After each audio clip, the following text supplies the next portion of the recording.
Fala galera, vendo a última rodada chegou! Desde Nu, o Rei do Preto, até a história dos simbiontes do Multiverso Aranha, além de um detalhe muito interessante sobre o CM desse filme. Vamos examinar cada detalhe e referência que tem nesse capítulo final da trilogia de Venom de Tom Hardy, cena a cena, destacando todos os easter eggs e detalhes que você possa ter perdido. Abrimos esse filme com Nu, o deus dos simbiontes, preso em seu mundo trono de Clintar, com as mãos fundidas à sua arma, a Necroespada All Black, dublado por Andy Serkis, que dirigiu o segundo filme do Venom, e é praticamente a pessoa mais requisitada de Hollywood para esse tipo de coisa, de Snoke a Gollum, Caesar e Nu. Nu diz que é o deus do vazio, o ceifador de mundos. Há muito tempo, quando a luz invadiu seu reino, seus filhos simbiontes o traíram e o aprisionaram. Finalmente, o Codex está sendo criado. Ele é a chave para a sua liberdade. Irá desbloquear esta prisão, e ele ordena que todos busquem pelos cantos do universo até encontrarem essa chave. E promete aniquilar todos os planetas vivos e destruir seus descendentes corrompidos. E recompensar os que sobrarem com suas vidas. Não é uma recompensa muito grande de coisa não, mas tudo bem. Nu é o deus dos simbiontes, o criador de todos eles. Ele foi criado por Don Cates e introduzido no Venom Volume 4, número 3, em 2018, e explorado mais a fundo no arco do crossover épico King in Black, de 2020 a 2021. Esse evento é bastante referenciado nesse filme, e parece ser o ponto de partida que a última rodada está plantando para um futuro filme da Sony. Nos quadrinhos, Nu ocupa um reino chamado o Abismo, que é um abismo existencial entre a destruição do sexto cosmos e a criação do sétimo cosmos. Eu não entendi o que ele falou. Peraí, sexto cosmos? Sétimo cosmos? Que parada é essa? No lore da Marvel, o universo passou por vários ciclos de vida, e antes da existência atual havia um sexto cosmos, que foi destruído em um Big Crunch, ou colapso universal, e teve várias explicações em diferentes quadrinhos. Galactus, também conhecido como Galandetar, foi o sobrevivente deste sexto cosmos, mantendo-se vivo em um ovo cósmico, até o surgimento do sétimo cosmos. Conheceremos Galactus em Quarteto Fantástico Os Primeiros Passos. Os Celestiais são seres cósmicos que vieram do quinto cosmos. Eles originalmente recrutaram Nu para ser o Rei do Preto, um guardião cósmico deste novo universo. Porém, Nu, irritado por ver seu reino de escuridão ignorado, criou uma espada de trevas vivas e a usou para decapitar um celestial, utilizando a cabeça como uma forja para temperar sua espada, que se tornou a Necroespada All Black. Nos quadrinhos da Marvel, essa mesma espada foi empunhada por Gorr, o Carniceiro dos Deuses, em Thor God of Thunder, de Jason Aaron. Mas em Thor, Amor e Trovão, no CM, a espada de Gorr não é a All Black, principalmente porque a Marvel Studios não pôde, contratualmente, conectar-se à mitologia dos simbiontes, a menos que sejam filmes coproduzidos com a Sony. De forma semelhante, enquanto os quadrinhos do Celestial decapitado por Nu se torna o espaço de Nowhere, James Gunn mencionou que Nowhere, do UCM, não foi o Celestial decapitado por Nu, especialmente porque os primeiros filmes dos Guardiões da Galáxia foram lançados antes mesmo da criação de Nu. Neste monólogo inicial, Nu se refere a si mesmo como Ceifador de Mundos, um dos títulos da All Black nos quadrinhos, dando a entender que ele e a espada são quase uma extensão um do outro. Ao longo das eras, Nu criou inúmeros simbiontes, muitos dos quais falharam em cumprir suas expectativas, e seus corpos são descartados em locais que mais tarde ficou conhecido como Exilium. No filme, os corpos representam uma advertência para que novas criações não se revoltem. Esse mundo-trono artificial foi moldado por Nu, a partir das trevas vivas enquanto ele travava uma campanha de terror, lançando legiões de simbiontes para conquistar planetas, consumir civilizações e apagar estrelas. A campanha de terror terminou quando dois dos dragões simbiontes de Nu, Grendel e a mãe de Grendel, chegaram à Terra e foram detidos por Thor. Nesse momento, os simbiontes se uniram aos hospedeiros bondosos pela primeira vez, aprenderam sobre compaixão e se rebelaram contra Nu, aprisionando-o em seu mundo-trono e batizando de Clintar, que em sua língua significa gaiola. E embora a mitologia de Nu e Gorr seja um pouco diferente, é essa a ideia que a Sony quer transmitir. Em algum momento, os simbiontes se ligaram a bons hospedeiros e se perguntaram: somos vilões? Esse conceito de mútuo simbolismo é o que faz do Codex a chave para o aprisionamento de Nu. O Códex simbiótico refere-se à conexão metafísica entre o simbionte e seu hospedeiro, formando um vínculo específico com a mente coletiva do simbionte. Isso preserva a consciência do hospedeiro dentro da mente coletiva como um tipo de vida pós-morte, com implicações espirituais interessantes para personagens como Ed Brock e Cletus Kasady. No filme, Ed e Venom se amam tanto que esse vínculo é o que prende Nu na escuridão viva. Você notará que no monólogo inicial de Nu, algumas palavras e frases ecoam. Esse eco parece ser o som da mente coletiva pulsando a mensagem pelos vários xenófagos, Os xenófagos, introduzidos em Venom the Hunted em 1996, são uma espécie alienígena feroz, conhecida por caçar simbiontes. Eles podem mudar de forma, não sentem dor e se alimentam dos cérebros dos hospedeiros dos simbiontes, que se tornam mais saborosos quanto mais tempo permanecem conectados. Este filme mantém a aparência física deles, mas omite o aspecto de metamorfose, acrescentando um efeito de triturador, onde a carne que consomem é pulverizada pela parte de trás da cabeça, sugerindo que eles não se alimentam por sustento, mas apenas pelo sabor, semelhante ao antigo hábito romano de purgar para continuar comendo. E embora os xenófagos não sejam descritos como criações de Nu nos quadrinhos, faz sentido que Nu possa ter criado esses seres como uma subespécie de menor inteligência do que os simbiontes, para evitar que eles ficassem espertos e se rebelassem contra ele. Os xenófagos só conseguem ver seus alvos quando o simbionte e o hospedeiro estão unidos e o códice é ativado. Nesse ponto, eles podem se mover em velocidades relativamente altas. Nu abre portais para enviar os xenófagos pelo universo, enquanto ele mesmo consegue se mover instantaneamente através do espaço, como fazem os celestiais. No entanto, sua prisão impede de usar esse teletransporte para si. Esse abismo descrito no filme, que envolve o universo 688, parece também cercar os demais universos do multiverso. Enquanto isso, na Terra, o filme nos leva ao universo 616 do CM, o mesmo da cena pós-créditos de Homem-Aranha Sem Volta para Casa, sugerindo que qualquer universo onde Peter Parker de Tom Holland esteja poderia estar sob ameaça de Nu. Isso pode indicar implicações para Homem-Aranha 4. Eles reencenaram aquela cena pós-crédito quase linha por linha, mas omitindo referências a Tony Stark e Hulk, indo direto para a menção de Thanos.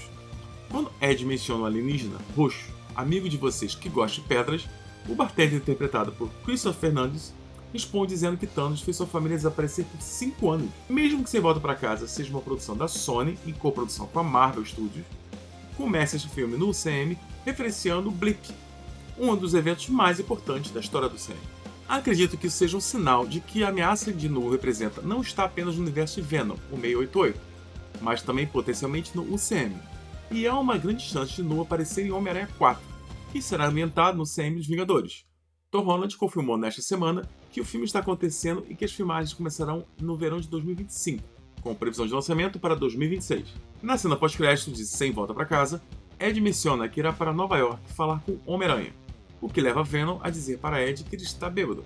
Em seguida, Ed brilha e desaparece.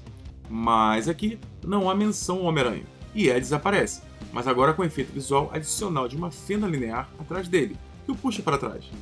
Na cena pós-crédito original, vemos apenas a reação do bartender, então Ed some. Mas um dos detalhes mais intrigantes do filme aparece aqui. Antes, vimos uma visão ampla dessa cidade mexicana à beira-mar, no universo 616 do CM, uma metrópole extensa com arranha-céus altos. Eu assumiria que essa cidade é Acapulco, com base na direção do voo que mais tarde eles terão que pegar para Nova York, que atravessaria o Grand Canyon no deserto de Nevada. Mas definitivamente essa cidade não parece Acapulco. Na verdade, lembra mais o Rio de Janeiro. De qualquer forma, é uma cidade que não existe no nosso mundo. Mas quando Ed e Venom retornam ao universo 688, a cidade não está lá. E em seu lugar, é uma cidade costeira muito mais modesta. Será que estão reconhecendo que o mundo do CM é mais avançado e desenvolvido? Afinal, no universo 616, Tony Stark passou bastante tempo durante o Blip no México com Bruce Banner, ajudando-o a construir aquele laboratório de radiação gama que vimos na série She-Hulk. Lembra-se quando Bruce mencionou isso de forma descontraída para Jane, que Tony ajudou a construir aquele laboratório e o bar. Será que Tony Stark forneceu recursos das indústrias Stark para essa cidade em troca de as autoridades locais ignorarem o Hulk? Eles teriam deixado a cidade mais bonita no CM para justificar a cena pós-crédito de Venom no Tempo de Carnificina, quando Ed e Venom teleportaram de um hotel comum para um hotel muito mais luxuoso no CM, onde até as toalhas são dobradas de formas diferentes. Eu sei que estou analisando demais, mas acho um detalhe muito curioso e gosto disso. Venom diz: "Estamos em casa, estou tão cansado deste multiverso", ecoando Deadpool e Deadpool e Wolverine. Agora, você notará que o interior do bar aqui não tem as luzes coloridas que tinham no CM616. Venom manipula Ed para misturar uma bebida ao som de Tequila, do The Champs, a mesma faixa na qual Pee-wee Herman dança no bar em A Grande Aventura de Pee-wee. Eles veem na TV as notícias da área da Bahia de São Francisco, onde Ed Brock ainda está sendo procurado em relação à morte do detetive Patrick Mulligan, personagem de Stephen Graham em Venom Tempo de Carnificina, que foi capturado por Carnificina e Shrek e ferido na Catedral Grace, mas ficou com uma infecção simbiótica própria.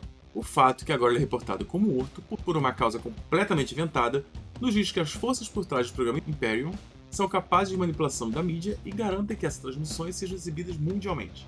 Ed vê uma miniatura da Estátua da Liberdade e considera voltar para Nova York, e menciona um juiz corrupto que o expulsou da cidade.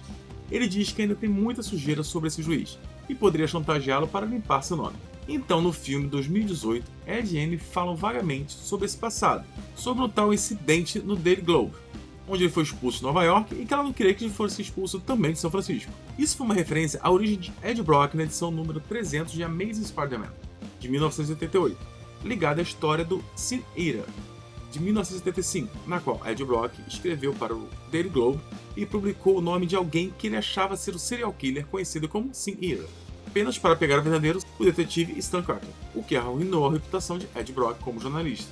Então, nesse momento, ele estava apenas advertindo Ed sobre seguir com uma história conspiratória que poderia envergonhá-lo novamente profissionalmente. Talvez Ed estivesse investigando um juiz corrupto que dava sentenças máximas e fianças insanamente altas, ou talvez um juiz que dava decisões muito favoráveis ao crime organizado, aceitando subornos e esse tipo de coisa.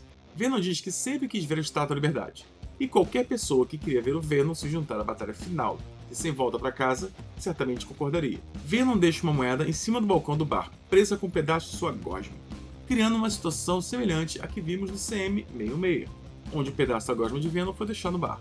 Essa amostra será recolhida por Strickland mais tarde, e ainda permanece solta no CM, podendo levar a infecção de Peter ou, quem sabe, MJ. Os protetores letais Ed e Venom protegem cães que são forçados a lutar em uma arena de brigas de cães de rua. A parede à esquerda traduz-se como não se perca ou não perca. Ed está usando Crocs e nem estão no modo esportivo.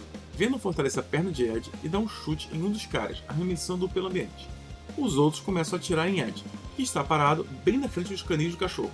Durante essa luta, um dos caras recebe um colar de plástico de cachorro em volta do pescoço, o famoso cone da vergonha. O fato de que eles têm cone de vergonha me faz pensar que pelo menos um desses caras se preocupa com a saúde dos cães, o suficiente para impedir que lambam ou irritem uma ferida. Nesse ótimo movimento em dupla, Venom estica Ed pela sala e o guia para um chute direto no outro cara. Eles tentam dizer a sua frase de efeito: nós somos Venom, assim, e fica uma confusão danada. Esses dois nunca estão completamente sincronizados, porque essa parceria não é para durar para sempre. Venom vai seguindo em linha, devorando a cabeça de cada um dos oponentes, por causa da feniletilamina, que produz felicidade ao ser inalada. Essa cena é bem rápida e sem sangue, para manter a classificação baixa, mas imagine-se sendo o quarto cara da fila, pensando, será que ele vai parar o terceiro? E parou não, já era. Agora, durante essa luta, Ed perde um dos seus Crocs, que é rasgado por um cachorro, estabelecendo essa piada recorrente no filme de Ed, sempre perdendo um ou ambos os sapatos. Podemos ver isso como uma referência a Bruce Willis em Duro de Matar, mas nesse filme, a pior coisa que os pés de Ed têm que enfrentar é pisar em urina em Las Vegas. Eu vejo essa imagem de um sapato faltando como algo de Cinderela, como se Ed estivesse curtindo uma última dança antes da meia-noite com seu príncipe encantado. O que vocês acham? Uma câmera de segurança avista Ed e a imagem é exibida em uma tela de vídeo em uma sala interessante, observada por um homem nas sombras, que diz: "Aí está você, me chame o General Strickland." Esse personagem misterioso é revisitado ao longo do filme, insinuando ser algum tipo de homem por trás das cortinas do programa Imperium. Mas, em vez de uma sala de situação no Pentágono, na NSA ou na CIA, essa sala e esse cara parece um tipo de cabala secreta ao estilo Illuminati. Pode até ser o Ascor, ou talvez a corporação Alchemax, ou Horizon, ou algo assim, uma organização com bolsos fundos e fortes laços com o estado de vigilância. Mas o filme nunca revela quem ou o que é essa figura. O General Strickland reporta ser um homem nas sombras, e em vez de incluir uma revelação ao estilo Coulson de S.H.I.E.L.D., como vimos no final de Homem de Ferro, é como se o filme tivesse esquecido de resolver esse mistério recorrente. Além disso, pode ser loucura minha, mas o ator tem uma voz parecida com o Reed Scott, o Dr. Dan Lewis, dos dois primeiros filmes. Ele é um novo namorado de Annie Wayne, que acabou se tornando seu noivo, e desafia o estereótipo de novo cara arrogante, acabando por ser um sujeito honesto e prestativo em Venom no tempo de carnificina. Eu sei que não faria muito sentido o Dr. Dan estar por trás do poderoso cabal secreto do programa Imperium, mas verifiquei os créditos do filme, e todos os atores com falas foram contabilizados, exceto pelo crédito Dr. Dan Lewis, interpretado por Reed Scott. Por que Reed Scott está nos créditos desse filme? Não há cenas, flashbacks ou qualquer visão do Dr. Dan em nenhum momento. Revendo os dois filmes anteriores, não há qualquer sinal de que Dr. Dan tivesse uma agenda nefasta. Mencionei isso porque vimos Andrew Scott interpretando Moriarty na série Sherlock, onde ele inicialmente posou como um namorado atrapalhado apenas para se aproximar de Sherlock antes de revelar sua verdadeira identidade. Talvez seja essa a ideia aqui, como se o Dr. No pudesse ter alguma ligação secreta com a Fundação Vida de Carlton Drake desde o início? Ele teria se envolvido com Annie apenas para se aproximar do ameaçador investigador Ed Brock? E agora estaria sendo levado a uma figura ao estilo Norman Osborn? O que você acha? Mas, com o terno ajustado, a voz calma e as cores monótonas dessa cena, uma possível explicação é que esse homem nas sombras seja o Senhor Negativo. O Senhor Negativo era um gangster chinês que foi capturado por Silverman e forçado a tomar uma droga experimental, que lhe deu controle sobre a força da luz e a força das trevas. O mesmo experimento pelo qual Manto e a Daga passaram. No caso dele, resultou em duas identidades. Seu positivo, que usa o nome do filantropo Rico Martin Lee e faz coisas como fundar a organização de apoio a desabrigados FIS, com o qual Peter Parker se envolve. Mas ele também atua secretamente como o Senhor Negativo, um vilão visualmente marcante que busca controlar o submundo do crime. O Senhor Negativo é uma figura visualmente impactante, um personagem importante nos recentes jogos da Sony e um vilão que os fãs de Homem-Aranha têm clamado por ver há anos. Faz sentido que esse seja o Senhor Negativo, o que explicaria o motivo dele ter tanto poder sobre o General Strickland e o Projeto Imperium, sendo mais um exemplo da influência de nacionais chineses na estrutura militar americana. E isso também explicaria por que uma revelação explícita desse personagem poderia ter sido omitida no filme. A Sony está apostando fortemente na distribuição de Venom, a última rodada na China, que já teve um desempenho de bilheteria acima do esperado no país em sua semana de estreia. Existe um histórico de estúdios de Hollywood alterando seus filmes para agradar a censura chinesa, que no passado se opôs a representações de corrupção governamental na China. O general Rex Strickland, líder de uma equipe de ataque para o programa Imperium, que caça simbiontes chegaram à Terra. Rex Strickland, outro personagem introduzido na série Venom de Donny Cates em 2018, um veterano do Vietnã transformado em super soldado, ligado a um simbionte que o transforma em Tiranossauro, daí o nome Rex.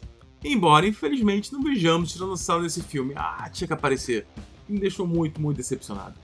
Quando Strickland encontra a Gosma no bar mexicano, ele se refere a ela como eliminação viral, o que sugere que esse é um processo com o qual sua equipe já está familiarizada, em que alguns simbiontes se dividem em partes de si mesmo para se conectarem a novos hospedeiros, como se fossem vírus. Eles levam o pobre bartender sob custódia, e Christopher Fernandes retorna à cena pós-crédito para o pesadelo de memória da Dra. Ted Payne, interpretada por Dino Temple, onde ela relembra um trauma com seu irmão Tuss Payne. Tuss Payne é um cientista da série Venom A Fome, de 1996, que foi deixado incapaz de sentir dor após o acidente, o que o forçou a usar luvas com pontas mecânicas para fazer experimentos no Venom. Esse filme adapta o personagem de uma forma em que o irmão Tuss morre depois que sua irmã gêmea Ted é atingida por um raio em uma tempestade no deserto, fazendo com que a eletricidade passe através dela para ele, enquanto eles estavam de mãos dadas. Este é um acidente estranho, que deixa Ted com cicatrizes emocionais e um pequeno resquício de eletricidade nas mãos. Tuss usa uma camiseta que faz referência a Roswell 1947, se referindo às teorias da conspiração sobre as WAPs que caíram em Roswell, Novo México, que na verdade eram balões da Força Aérea. Ou pelo menos é o que querem que você acredite. Ted acorda de seu sonho e olha para o deserto de Nevada.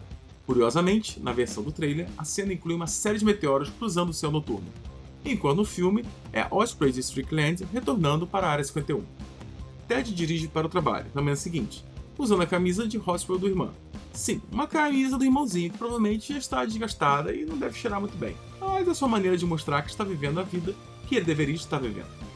Ela usa brincos em forma de cabeça de alienígena e também parece ter um brinco de clipe de papel. Ela ouve o locutor da rádio reportando que o governo está desativando a Área 51 e passa por uma caixa de correio coberta com adesivos de alienígenas e teorias da conspiração.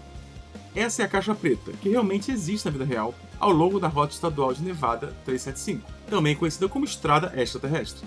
É um local popular para viajantes esperando ter um vislumbre da Área 51, WAPs ou alienígenas. Na caixa de correio, notei um adesivo que dizia "Tragam Drake de volta". Acredito que se refira a Carlton Drake, chefe da Fundação Vida do filme Venom de 2018. Drake era um CEO visionário que previu o desastre ambiental da Terra e planejava usar simbiontes para adaptar humanos ao espaço, mas morreu na batalha entre Riot e Venom na plataforma de lançamento da Bahia. Faz sentido que existam algumas teorias da conspiração sobre ele.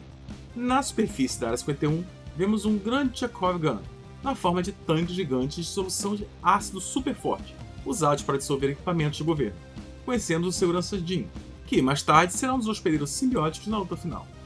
Ted fala com ele sobre como, apesar das rápidas mudanças dos ecossistemas globais, por 250 milhões de anos as baratas sobreviveram a tudo, preparando o estranho momento da cena pós-crédito em que uma barata encontra o frasco quebrado contendo o simbionte que se tornará Agony.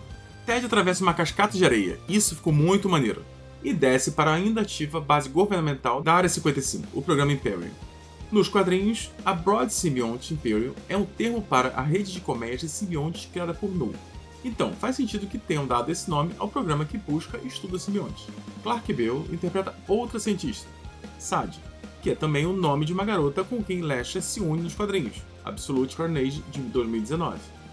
Ela usa um broche de árvore de Natal, que diz ter sido feito por sua mãe, sugerindo as cores verde e vermelho de Lasher. Eles conversam com Mulligan, cuja infecção simbiótica toma a forma de Toxin, que neste filme se manifesta com uma cor verde turquesa, diferente de sua aparência nos quadrinhos. Muitas das cenas da Área 51 nesse filme lembram o filme Independence Day, de 1996, especificamente a cena em que o presidente conversa com o alienígena usando um cientista como mediador.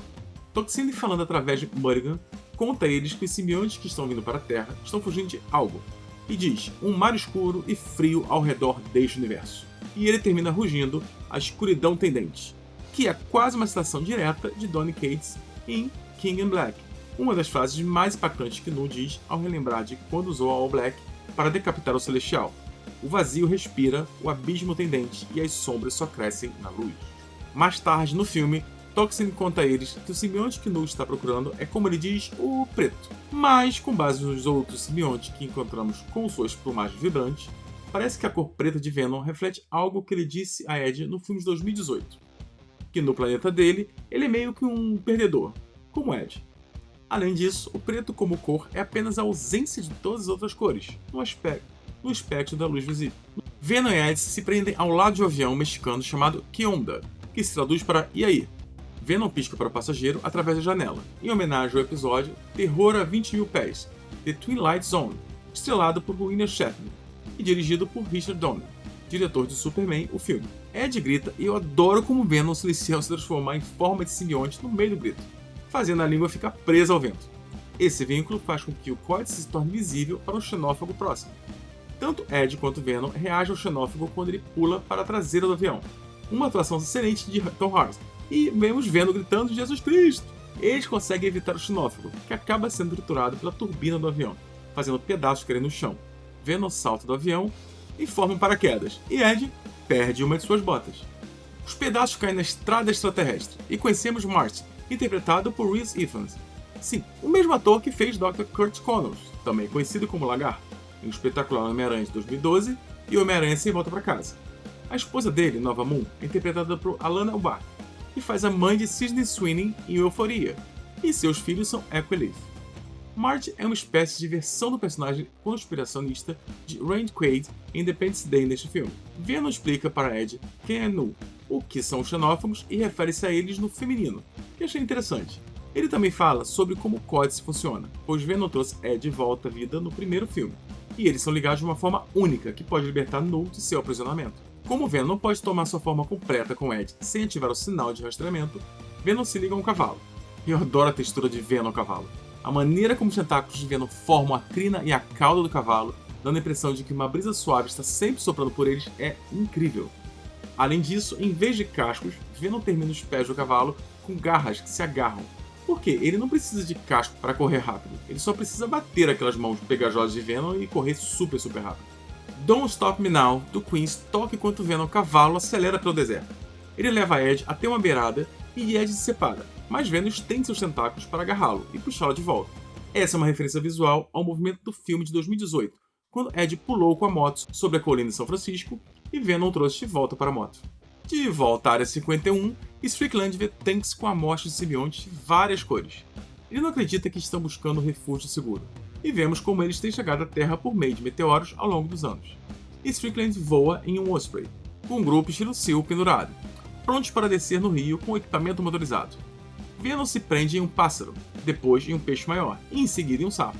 Ed luta com um soldado que tenta atirar nele, e ele acaba disparando contra ela. Para impedir que Ed se afogue, Venom se une a ele, alertando o xenófago para sua localização, e desviando os soldados para lutarem contra o xenófago, permitindo que eles escapem. Ed conhece a família de Marty, que lhe dá uma carona para Las Vegas, e eles cantam juntos Space Oddity, David Bowie.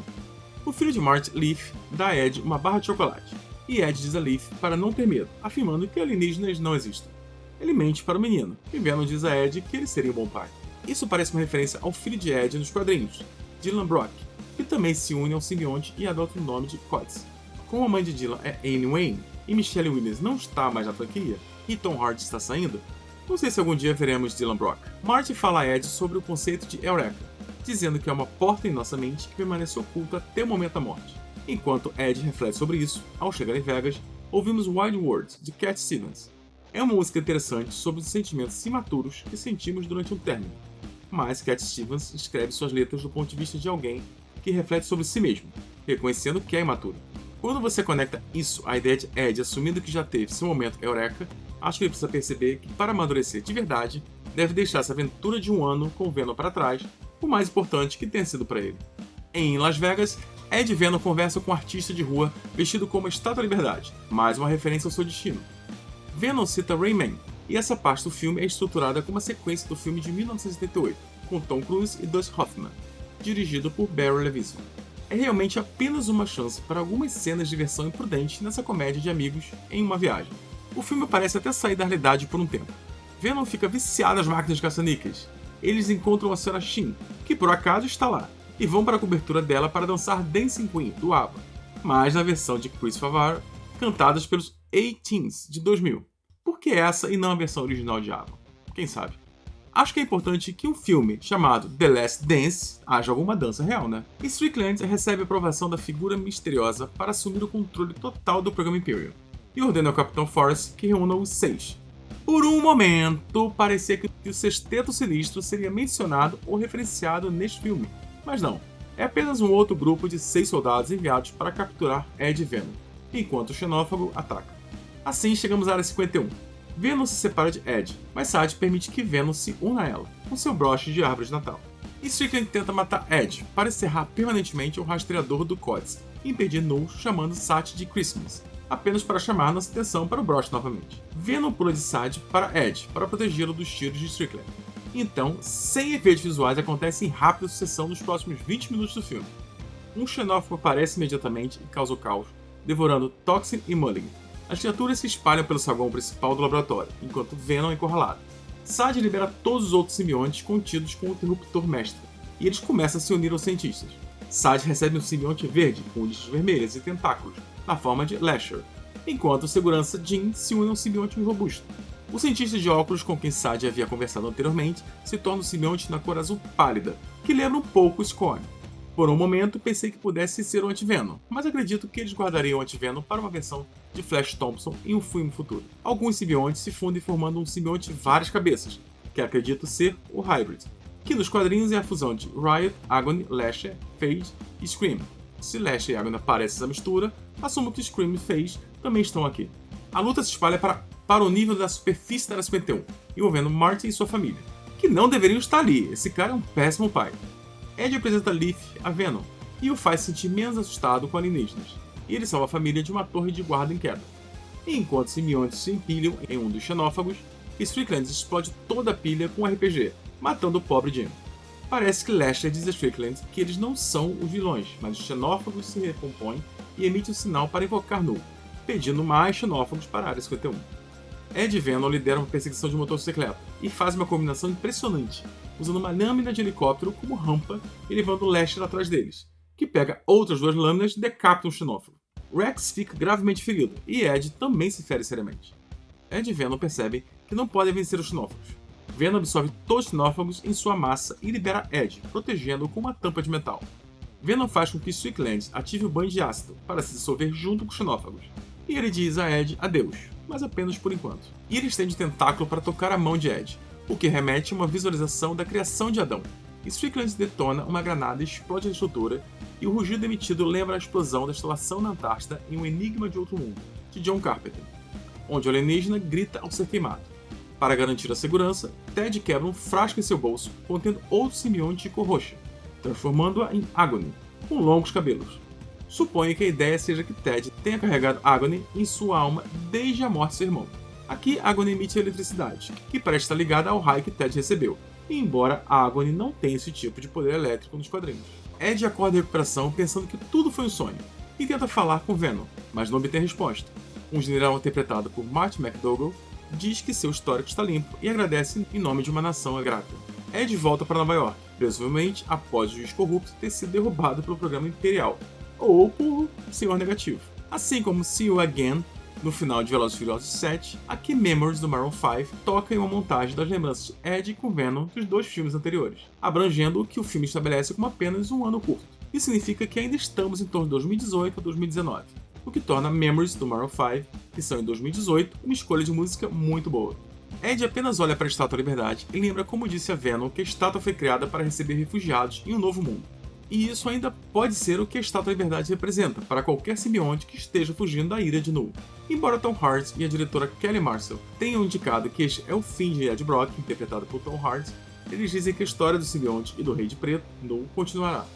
Isso pode terminar com Peter Parker assumindo o lugar de Ed Brock na linha da história dos quadrinhos King in Black, para se fortalecer como o Capitão Universo, combinando a prancha do surfista prateado, energizada com a força Enigma, e o Mjolnir para criar um poderoso machado de batalha. Será que iremos tão longe para o Homem-Aranha 4? O que você acha? Deixa aqui embaixo nos comentários. Mas vamos conversar um pouco mais sobre isso no outro vídeo que analisa as 2 cenas pós-crédito. E você, o que você achou? Você gostou do filme? Não gostou? Deixa aqui embaixo nos comentários. Se você ficou até aqui, não esqueça de se inscrever, que isso ajuda muito, dar o seu like, que isso ajuda muito o crescimento do canal. Ficamos até aqui, até o próximo vídeo. Valeu!